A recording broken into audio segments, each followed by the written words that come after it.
এই জন্য আল্লাহর নবীর চরিত্রের সার্টিফিকেট দুনিয়ার কোন নেতার চরিত্রের সার্টিফিকেট তাদের বইয়ের ভিতরে নাই, ধর্মগ্রন্থের ভিতরে নাই। একমাত্র কোরআনের ভিতরে, কোরআনের বাহক যিনি ছিলেন, কোরআনের ধারক যিনি ছিলেন, তার চরিত্রের সার্টিফিকেট আল্লাহ কোরআনের মধ্যে ঢুকাই দিয়েছেন। রব্বুল আলামিন বলেন, ওয়া ইন্নাকা লাআলা খুলুকিন আযীম। নবী হে, আপনি হচ্ছেন পূত পবিত্র চরিত্রের উপরে প্রতিষ্ঠিত। সুবহানাল্লাহ, আপনি চরিত্রের উপরে প্রতিষ্ঠিত। রাসূল পাক চরিত্রের মূল ব্যক্তিত্ব ছিলেন। লেখাপড়া জানতেন না হুজুর। হুজুর কি লেখাপড়া জানতেন? লেখাপড়া জানতেন না, না পড়তে জানতেন, না লিখতে জানতেন, না নিজের নাম সই করতে পারতেন। অথচ গোটা বিশ্বের সর্বকালের সর্বযুগের সর্বশ্রেষ্ঠ নেতা মুহাম্মদ রাসূলুল্লাহ সাল্লাল্লাহু আলাইহি ওয়াসাল্লাম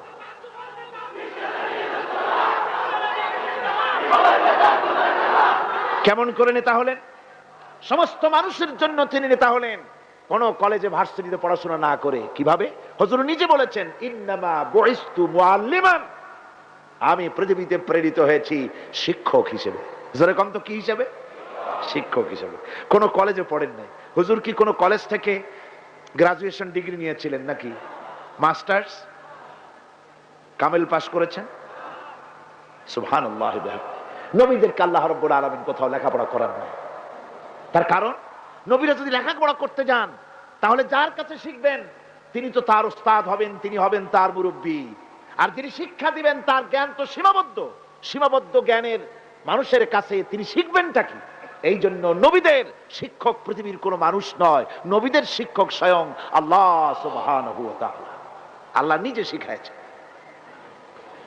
আমার ভাইয়েরা, রাসূল পাক সাল্লাল্লাহু আলাইহি ওয়াসাল্লামের চরিত্র এত বড় চরিত্রবান ব্যক্তিত্ব, আল্লাহর আকাশের নিচে জমিনের উপরে আর কেউ হতে পারে না। আমরা তার চরিত্রের সার্টিফিকেট সর্বপ্রথম আমরা নিলাম। আমরা রাসূলের চরিত্র দেখতে পেলাম। রাসূলের স্ত্রী হযরতে খাদিজাতুল কুবরা রাদিয়াল্লাহু তাআলা আনহা, তিনি রাসূলের চরিত্রের সার্টিফিকেট দিতেছেন। বলেন, পুরুষের চরিত্রের সার্টিফিকেট সবচাইতে অথেন্টিক কারটা?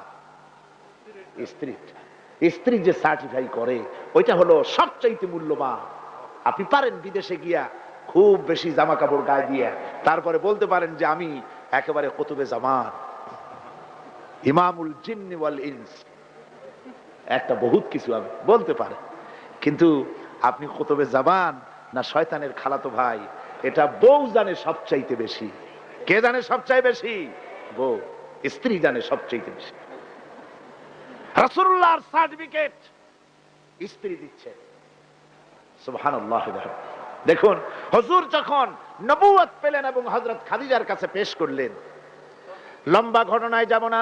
রাসূলুল্লাহ যখন নবুয়তের কথা পেশ করলেন হযরত খাদিজার কাছে, উম্মুল মুমিনিন হযরতে খাদিজাতুল কুবরা রাদিয়াল্লাহু তাআলা আনহা এক সেকেন্ডও দেরি করেন নাই, এক মুহূর্ত দেরি করেন নাই। আমরা জানি একটা স্ত্রী তার স্বামীর জন্য জান দিতে পারে, মাল দিতে পারে, ভালোবাসা জীবনে যা আছে সব উজাড় করে দিতে পারে, কিন্তু স্ত্রী কখনো স্বামীর উপরে ঈমান আনতে পারে না। পারে নাকি? টেস্ট করেন। আজকে গভীর রাত্রে ঘুম ভাঙা বউকে জাগান, এই মাত্র স্বপ্নে দেখলাম এক ফেরেশতা বলে গেল আমি নাকি পীর, তো তুমি সর্বপ্রথম আমার কাছে মুরিদ হও। বউ বলবে যে এই দান্দাবাজি আমার কাছে কইটো না, অন্য কোথাও পথ দেখো। ঠিক না? স্ত্রী জান দিয়ে দিতে পারে স্বামীর জন্য, ঈমান আনতে পারে না। আল্লাহর নবী যখন নবুয়তের কথা হযরতে খাদিজার কাছে পেশ করলেন, হযরতে খাদিজা এক মুহূর্ত দেরি করেন নাই, এক সেকেন্ডও চিন্তা করেন নাই, সঙ্গে সঙ্গে মা খাদিজা পড়েছেন লা ইলাহা ইল্লাল্লাহু মুহাম্মাদুর রাসূলুল্লাহ। জোরে সোরে পড়েন লা ইলাহা, না ওইটা লা ইলাহা, জোরে পড়েন লা ইলাহা।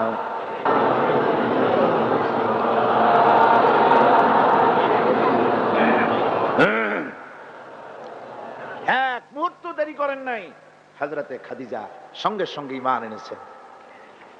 আমার বন্ধুগণ, স্ত্রীর সার্টিফিকেট সবচাইতে বড়, তারপরে লোকটির চরিত্র কেমন, সুন্দর সার্টিফিকেট দিতে পারে স্ত্রীর পরে তার খাদেম, তার বাড়িতে যে চাকর থাকে, যেহেতু চাকর বাড়ির ড্রয়িং রুম থেকে রান্নাঘর পর্যন্ত যাতায়াত করে, লোকটি কেমন তা ভালো করে সে জানে। একজন চাকর তার প্রভুর জন্য, তার মনিবের জন্য জানমাল সব দিয়ে দিতে পারে, কিন্তু ঈমান আনতে পারে না মনিবের উপরে। আমরা দেখতে পাই রাসূল পাক সাল্লাল্লাহু আলাইহি ওয়াসাল্লাম নবুয়তের দাওয়াত যখন পেশ করলেন, রাসূলের খাদেম ছিলেন যায়েদ বিন হারিসা। হযরতে যায়েদ এক মুহূর্ত দেরি করেন নাই, সঙ্গে সঙ্গে পড়েছেন লা ইলাহা ইল্লাল্লাহু মুহাম্মাদুর রাসূলুল্লাহ। স্ত্রী, তারপরে খাদেম, তারপরে লোকটির চরিত্র সম্পর্কে ভালো করে সার্টিফাই করতে পারে তার বন্ধু।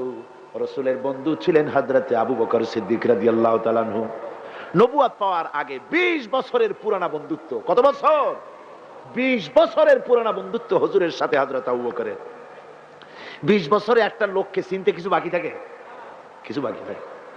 হযরতে রাসূল পাক যখন বন্ধু আবু বকরের কাছে নবুয়তের দাওয়াত পেশ করলেন, তাওহীদের দাওয়াত পেশ করলেন, বন্ধু হযরত আবু বকর এক সেকেন্ডও দেরি করেন নাই, বলেছেন আপনি নবী হওয়ার যোগ্য।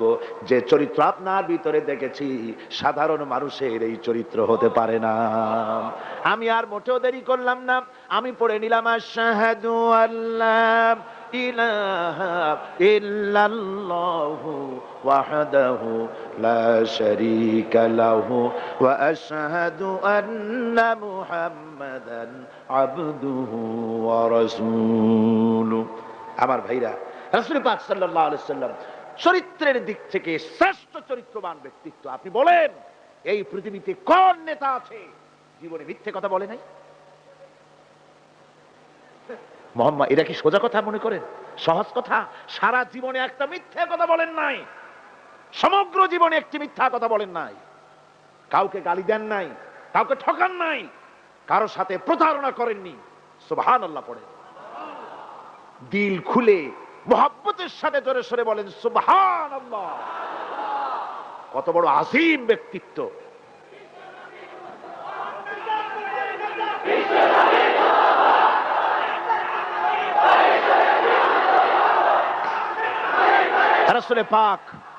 রাসূল পাক সাল্লাল্লাহু আলাইহি ওয়াসাল্লাম সমগ্র বিশ্বের নেতা, ইমামুল মুত্তাকিন, ইমামুল মুরসালিন, সমগ্র পৃথিবীর মানুষের নেতা, জেনেদের নেতা, সবার নেতা।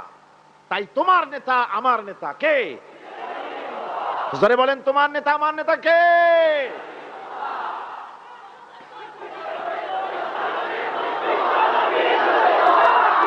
আমার ভাইরা, এতক্ষণ বললাম, এতক্ষণ বলেছি তিনি বিশ্ব নেতা। এবার শুনুন, রাসূল একদিকে বিশ্ব নেতা, আর একদিকে বিশ্ব নবী। আর একদিকে কি নবী? এর আগে যত নবী এসেছেন সমস্ত নবীরা হলেন এলাকার উপরে নবী, ভাষার উপরে নবী, গোত্রের জন্য নবী, কবিলার জন্য নবী। আল্লাহ রাব্বুল আলামিন বলেন ওয়ালাকাদ আরসালনা নূহান ইলা কওমি। আমি নূহ আলাইহিস সালামকে লাকাদ আরসালনা নূহান ইলা কওমিহি, আমি নূহ আলাইহিস সালামকে তার কওমের জন্য নবী করেছি। শুআয়ব আলাইহিস সালামকে মাদিয়ানবাসীদের জন্য, হুদ আলাইহিস সালামকে তার গোত্রের জন্য, ঈসা আলাইহিস সালামকে বনি ইসরাইলদের জন্য, মুসা আলাইহিস সালামকে তার কওমের কাছে এমনি করে সমস্ত নবীদেরকে তার কওমের জন্যই আমি নবী করে পাঠিয়েছি। কিন্তু মুহাম্মদুর রাসূলুল্লাহ সাল্লাল্লাহু আলাইহি ওয়াসাল্লামকে বিশেষভাবে কোনো কওমের জন্য আমি নবী করি নাই। সুবহানাল্লাহ। কোন খাস কওমের জন্য মুহাম্মদ সাল্লাল্লাহু আলাইহি ওয়াসাল্লাম নবী নন।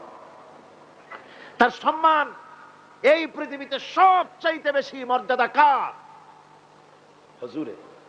আল্লাহর পরে যার মর্যাদা, আল্লাহর পরে যার মর্যাদা, তিনি হচ্ছেন বিশ্বনবী জনাবে মুহাম্মদ রাসূলুল্লাহ সাল্লাল্লাহু আলাইহি ওয়াসাল্লাম। আমরা কোরআনে কারীমের মধ্যে দেখেছি এই কোরআনে কারীমের ভিতরে আল্লাহ রাব্বুল আলামিন যত নবীদেরকে এই কোরআনে নাম উল্লেখ করেছেন, কোরআন শরীফে কতজন নবীর নাম আছে? 25 জন নবীর নাম আছে। এই 25 জন নবীদের মধ্য থেকে যারে যখন ইচ্ছে করেছেন আল্লাহ পাক নাম ধরে ধরে ডেকেছেন, ইয়া আদামু সুকুন আনতা ওয়া যাওজুকাল জান্নাহ। নাম ধরে ডাকলেন আদমকে। ইয়া ইয়াহইয়া খুযিল কিতাবা বিকুওয়া, হযরত ইয়াহইয়াকে ডাকলেন নাম ধরে। ইয়া যাকারিয়া, ইয়া নূহ। হযরত মূসা আলাইহিস সালামকে ডাকতেছেন, ওয়া মা তিলকা বিয়ামিনিকা ইয়া মূসা। আবার যখন আল্লাহ রাব্বুল আলামিন মুসলমানদের জাতির পিতাকে ডাকার দরকার বোধ করলেন, কে মুসলমানদের জাতির পিতা? ভুল করবেন না যেন, আমাদের দেশের লোকেরা পেছ লাগাই ফেলাইছে, মিছিল করে, স্লোগান দেয়, আমার নেতা, তোমার নেতা, অমুক, সাতামাতা, হাবিজাবি। মুসলমানদের জাতির পিতা আল্লাহ পাক ঠিক করে দিয়েছেন। কে ঠিক করেছেন? মিল্লাতা আবিকুম ইব্রাহিম হুয়া সাম্মাকুমুল মুসলিমিন। আল্লাহ পাক বলছেন দুনিয়ার সমস্ত মুসলমানদের পিতা, তোমাদের জাতির পিতা কে?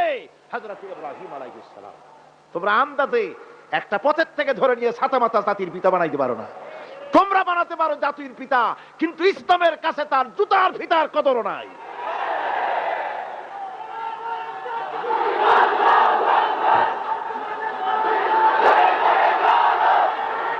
সুতরাং আল্লাহ যখন ইব্রাহিম আলাইহিস সালামকে ডাকার দরকার বোধ করেছেন, তখন কিন্তু ও মুসলমানদের জাতির পিতা এই কথা বলে তিনি ডাকেন নাই। দেখেছেন না? আল্লাহ রাব্বুল আলামিন ডাকলেন কিভাবে? কোরআনে কারীমের দিকে লক্ষ্য করুন। রব্বুল আলামিন বলেন, ওয়া নাদাইনাহু আইয়া ইব্রাহিম ক্বাদ সাদ্দাকতার রুয়া ইন্না কাযালিকা নাজজিল মুহসিনিন। আমি ইব্রাহিমকে ডেকে বললাম, ও ইব্রাহিম, তুমি তোমার স্বপ্নকে বাস্তবে রূপ দিয়েছো, আর আমি এইভাবে করে মুহসিন ব্যক্তিদেরকে পুরস্কৃত করে থাকি।